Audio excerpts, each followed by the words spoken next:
This is the prerequisite review for section 4.1, inverse functions. We will begin with objective 1, domain of a function. So looking at number 1, they've asked us to find the domain and then write that domain in interval notation. So we have two things to look for at this point in the course. We cannot have 0 in the denominator, and we cannot have a negative number under a square root. Those are the two things we need to look for. So we don't see a square root in number 1, but we do see a denominator. So we're going to set that denominator equal to 0 and see what value of x makes that denominator 0. So really right now we have all reals except x equal to -6. So that would be the domain is -infinity to -6 union with -6 to infinity. And that is our domain. Okay, so taking a look, let's go ahead and move this down and move this over here, and then I'll be able to place our answer right about there. Okay, looking at number 2, we do see a denominator. X minus 4 is equal to 0, x equal to 4. So we have all reals except x equal to 4. So this domain of this rational expression is -infinity to 4 union with 4 to infinity.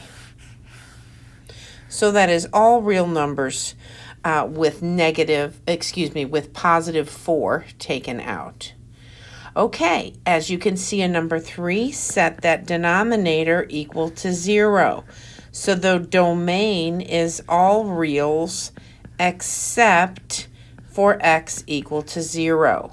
So our domain is -infinity to 0 and 0 to infinity.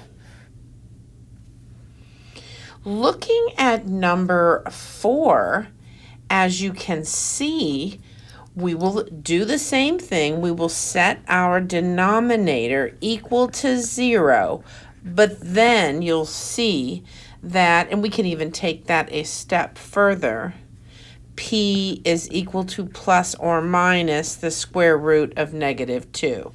And of course, that's not a real number. So no values of x make the denominator equal to 0. So guess what? Our domain is all reals. So we didn't have any values that made that denominator 0. So we just keep all reals as our domain.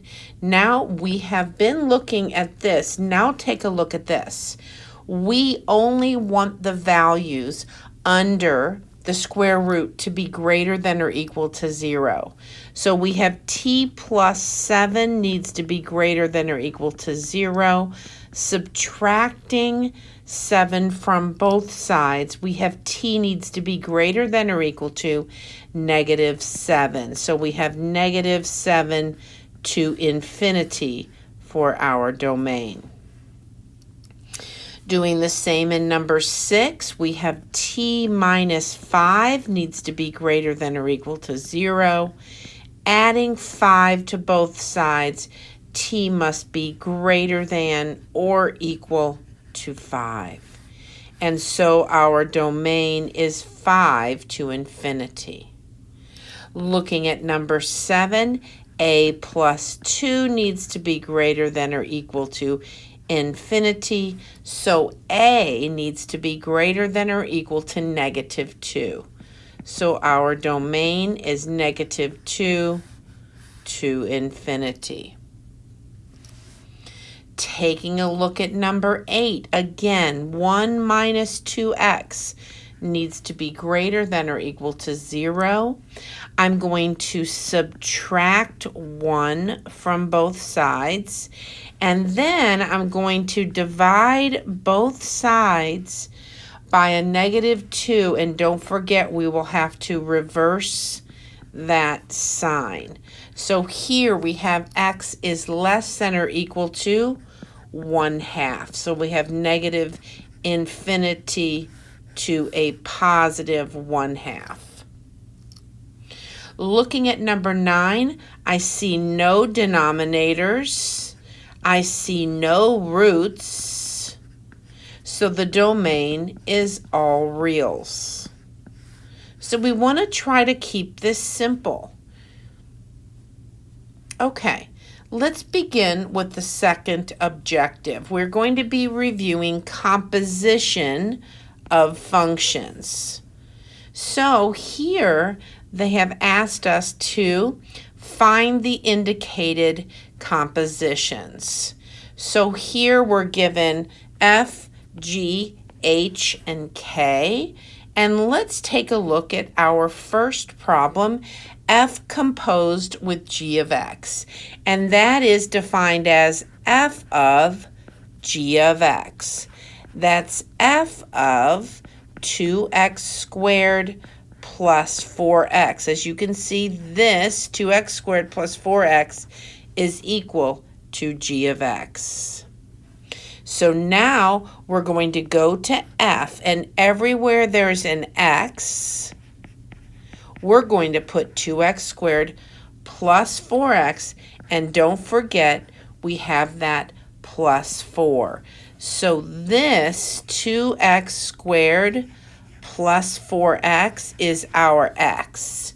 And then, of course, we still need our positive 4. Okay, and that's our answer. Okay, looking at number 11, we have F composed with K of X, and that's defined as F of K of X. So K of X is 1 over X, and we are going to F, and everywhere there's an x, we're going to put 1 over x. So we have 1 over x plus 4. Now we do need to keep in mind here that x cannot equal 0. We might want to mention that. It did not ask us to give the domain, so we don't have to write it out formally.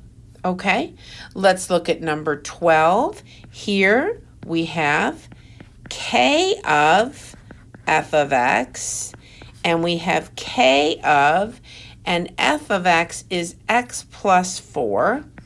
And now we are going to the K function, and everywhere there is an X, we're going to put X plus 4.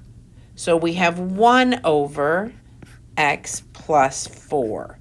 And we might also just mention here that x cannot be equal to a -4. Looking at number 13, we have, and let me erase this so I can keep my same way I'm completing the notes, K of H of X, K of x squared plus 1. So we're going to go to K, and everywhere there's an x, we're going to put an x squared plus 1.